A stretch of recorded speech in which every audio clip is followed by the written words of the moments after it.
رزق کے دروازوں میں سے ایک ہے توکل، ایک دروازہ ہے شکر، ایک دروازہ ہے والدین کی فرما برداری اور ان کی خدمت، ایک چابی ہے ضعیف اور کمزور لوگوں کے ساتھ تعاون کرنا، اور ایک رزق میں برکت کی چابی ہے کثرت کے ساتھ استغفار کے ساتھ ساتھ رات کو سورہ واقعہ اور دن کے وقت سورہ یاسین۔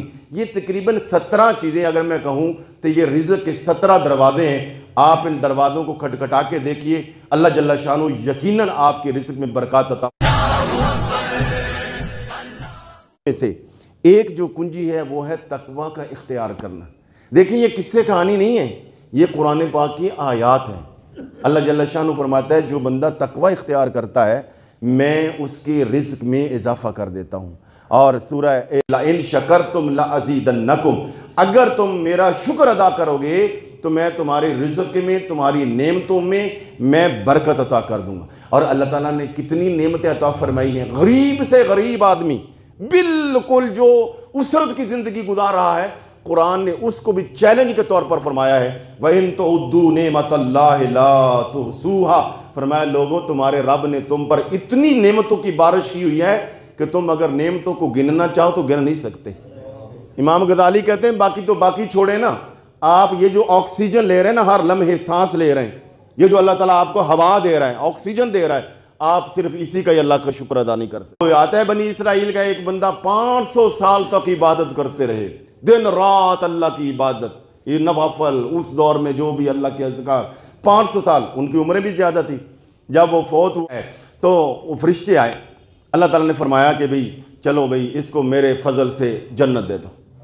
وہ بڑا حیران ہوا، 500 سال عبادت کیتی ہے تو گل پھر بھی فضل نالی بنی، تو میری سجدے، میری نمازیں، میرے قیام وہ کدھر گئے؟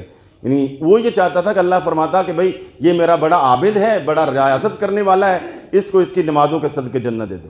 وہ تھوڑا حیران ہوا، اب اللہ تو علیم اور خبیر ہے، اللہ نے دیکھا کہ اچھا اس کو عبادت پہ مان ہے۔ اللہ تعالیٰ نے فرمایا نہیں ذرا رک جاؤ، فرشتوں اسے کہو کہ وہ جو 500 سال تم نے عبادت کی ہے نا، میں نے تمہیں آنکھ دی تھی دیکھنے کے لیے، 2 نہیں 1 آنکھ، 500 سال تک جو میری دی ہوئی آنکھ سے دیکھتے رہے ہو نا، وہ 500 سال کی نمازیں تو ہو گیا اس کا بدلہ، باقی پورے جسم کی لاؤ، زبان کی لاؤ، کانوں کی لاؤ، نعمت کا جو تو دماغ اور عقل دیا تھا اس نعمت کا بدلہ لاؤ، وہ 500 سال تو اس میں پورے ہو گئے۔ تو اس لیے کبھی غور کریں، ہم تو جو اللہ تعالیٰ نے جو ہمیں تھوک نہیں دیا، تھوک جسے بالکل بیکار سمجھتے ہیں، جی وہ خلیفہ ہارون الرشید صحرا میں جا رہا تھا نا، پیاس لگی ہوئی شدید، قافلے سے بچھڑ گیا، ایک اللہ والے کے پاس گیا، آخری سانس تھا اور گلا کانٹا بنا ہوا تھا، حلق خشک ہو رہا تھا، گرمی کا موسم تھا، اور اللہ والے سے کہا کہ پانی کا آدھا گلاس دے دیں۔ تو انہوں نے دیکھ لیا کہ کوئی معمولی آدمی نہیں ہے، چہرے مہرے سے پتہ لگ رہا تھا۔ اللہ والے نے کہا چلو اس کی اصلاح کی کوشش کرتے ہیں۔ کہا اگر میں پانی نہ دوں تو کیا بنے گا؟ کہا آخری سانسوں پہ پہنچاؤں، اب تو سانس لینا مشکل ہو رہا ہے، اگر آپ نے پانی نہ دیا تو ممکن ہے چند لمحوں بعد میں ویسے ہی اللہ کو پیارا ہو جاؤں۔ کہا اگر میں آپ کو پانی دے دوں اور آپ پانی پئیں، جی بھر کے پئیں، پھر کیا ہوگا؟ آپ کو پیشاب آئے گا۔ اور کہا جس طرح آپ اس سے تنگ ہو اسی طرح اگر وہ آپ کا پیشاب خارج نہ ہو تو پھر؟ کہا جی وہ بہت پریشان۔ کہا کہ پھر بھی میں مرنے والا ہو جاؤں گا۔ کہا اچھا چلو میں پانی دیتا ہوں، کیا دو گے؟ کہا بابا جی جلدی کریں، پانی دیں، میں معمولی آدمی نہیں ہوں، خلیفہ ہارون الرشید ہوں، آدھی بادشاہی بھی اس وقت دینی پڑے تو دینے کو تیار ہوں، آدھا گلاس پانی دے دے۔ کہا اچھا بادشاہ اگر مجھے آدھا گلاس پانی پر آدھی بادشاہی دے دو گے تو اس سے بھی زیادہ تکلیف ہوتی ہے اگر پیشاب رک جائے۔ آپ اللہ تعالیٰ معاف فرمائے، کسی کا پیشاب رکے اسے پوچھیں تو کیا حالت بنتی ہے۔ تو کہا اگر پیشاب رک جائے پھر؟ کہا جی میں اور کوئی حکیم آپ کو بتاؤں کہ اس کے پاس علاج موجود ہے۔ کہا باقی کی آدھی بادشاہی دے کے نا اس حکیم سے اس کا علاج کروا لوں گا۔ کہا بادشاہ السلام اس پہ اکڑتے ہو، تمہاری کل بادشاہی کی قیمت 2 گھونٹ پانی ہے۔ تو اللہ جل شانہ کی تو اتنی زیادہ نعمتیں ہیں، تو آپ اللہ کی دی ہوئی نعمتوں پر شکر ادا کرنا، اور شکر کا معنی فوت ہوا طرح یہ نہیں یا اللہ تیرا شکر ہے، یا اللہ تیرا شکر ہے، یا اللہ تیرا، نہیں، نعمت کو منعم کی مرضی کے مطابق استعمال کرنا اور پھر جذبات تشکر اس کی بارگاہ میں پیش کرنا، اس کا نام شکر ہے۔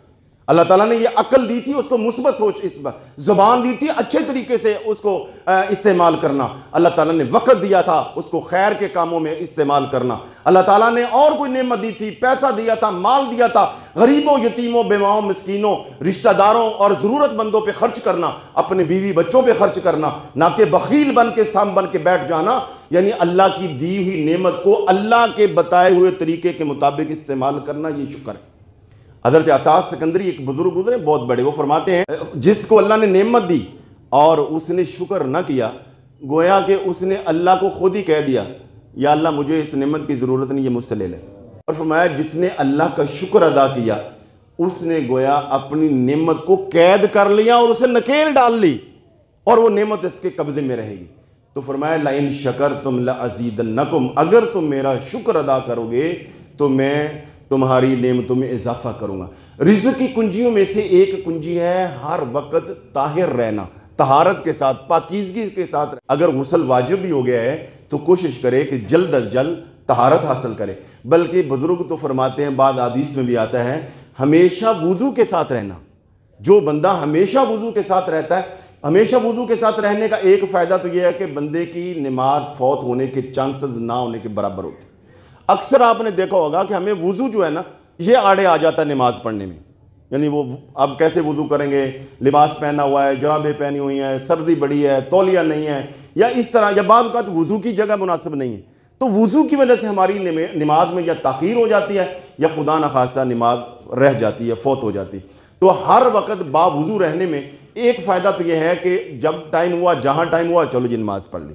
اور دوسرا، جو بندہ ہر وقت باوضو رہتا ہے، اللہ جل شانہ، حضور نبی پاک نے فرمایا اللہ اس کے رزق میں برکت عطا فرما دیتا ہے۔ تو یہ بھی رزق کی کنجیوں میں سے، رزق کی کنجیوں اور رزق کے دروازوں میں سے ایک دروازہ یا ایک کنجی ہے صلہ رحمی۔ صلہ رحمی کیا ہے؟ نبی پاک صلی اللہ علیہ وسلم نے ارشاد فرمایا اللہ تعالیٰ جس کے رزق میں اور جس کی عمر میں اضافہ کر دے، جسے یہ پسند ہو کہ اس کی دو چیزوں میں، رزق میں اور عمر میں اضافہ ہو جائے، حضور نے فرمایا اس سے چاہیے کہ وہ صلہ رحمی کرے۔ صلہ رحمی کیا ہے؟ کہ اپنے خونی رشتوں کو نبھا کے رکھنا، جوڑ کے رکھنا، ان کے ساتھ بھلائی کا سلوک کرنا۔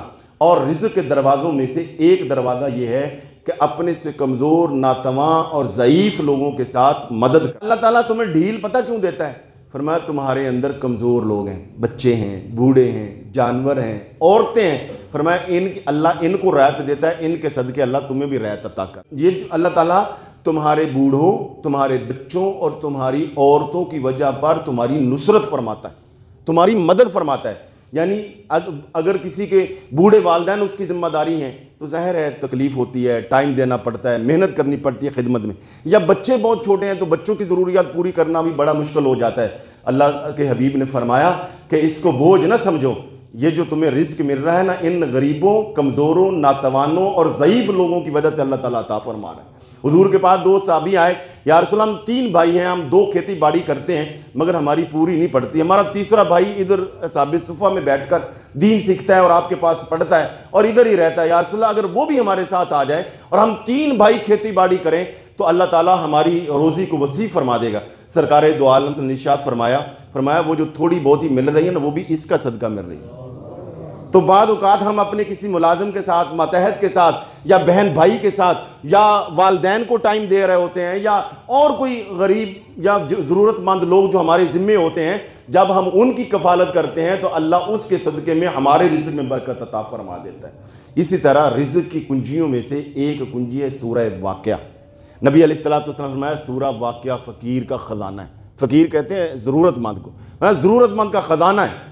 کتنا بڑا خزانہ ہے؟ حضرت عبداللہ بن مسعود رضی اللہ تعالیٰ عنہ صحابی رسول، آپ بوڑھے ہو گئے، قریب الوصال تھا، بستر پر تھے، صاحب فراش حضرت عثمان غنی رضی اللہ تعالیٰ عنہ، ایک تو آپ خلیفہ وقت امیر المومنین، دوسرا ویسے ہی سخی بندے، آپ کی تیمارداری کے لیے آئے۔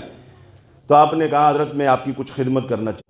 کہا نہیں مجھے ضرورت نہیں ہے، میں سورہ واقعہ پڑھتا ہوں، اللہ میری ضروریات کو پورا کر دیتا ہے۔ کہا حضور آپ تو جانے والے ہیں، آپ کی اولاد نرینہ نہیں، آپ کی بچیاں ہی بچیاں ہیں، تو اگر آپ کہیں تو میں بیٹیوں کے نام کوئی جاری فرما دوں آرڈر نامہ کہ ان کو بعد میں۔ فرمایا ان کو بھی ضرورت نہیں ہے، میں نے اپنی بیٹیوں کو بھی سورہ واقعہ سکھا رکھی ہے۔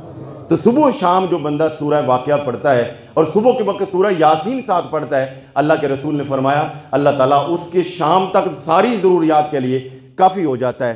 تو اب تک جو رزق کی کنجیاں ہم نے بیان کی ہیں، اگر میں خلاصہ عرض کروں تو سب سے پہلے اہتمام کے ساتھ نماز پڑھنا، اسی طرح کثرت کے ساتھ استغفار کرنا، انفاق فی سبیل اللہ، اللہ کے راستے میں خرچ کرنا، ضروری نہیں کہ بندہ لاکھوں کروڑوں کرے اور کہ اللہ کی راہ میں خرچ کرے، اور اسی طرح جو ہے وہ تقوی اختیار کرنا، توکل اختیار کرنا، عبادت میں کثرت کرنا، عبادت میں کثرت بھی رزق میں اضافے کثرت۔ عبادت میں کثرت کب ہوتی ہے؟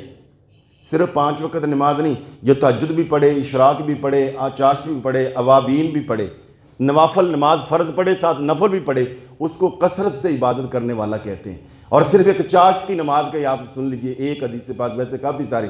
چاشت کب ہوتی ہے؟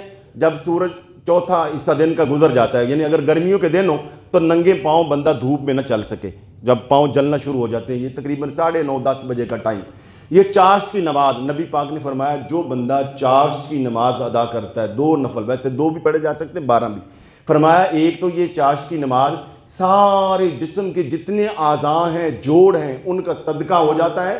فرمایا چاشت پڑھنے والے کو اللہ مہلک بیماریوں سے محفوظ رکھتا ہے، اور دوسرا فرمایا اللہ تعالیٰ اس کے رزق میں برکت عطا کر دیتا ہے۔ تو کثرت سے عبادت۔ اسی طرح رزق کے دروازوں میں سے ایک ہے توکل، ایک دروازہ ہے شکر، ایک دروازہ ہے والدین کی فرما برداری اور ان کی خدمت، ایک چابی ہے ضعیف اور کمزور لوگوں کے ساتھ تعاون کرنا، اور ایک رزق میں برکت کی چابی ہے کثرت کے ساتھ استغفار کے ساتھ ساتھ رات کو سورہ واقعہ اور دن کے وقت سورہ یاسین۔ یہ تقریباً 17 چیزیں اگر میں کہوں تو یہ رزق کے 17 دروازے ہیں۔ آپ ان دروازوں کو کھٹکھٹا کے دیکھیے، اللہ جل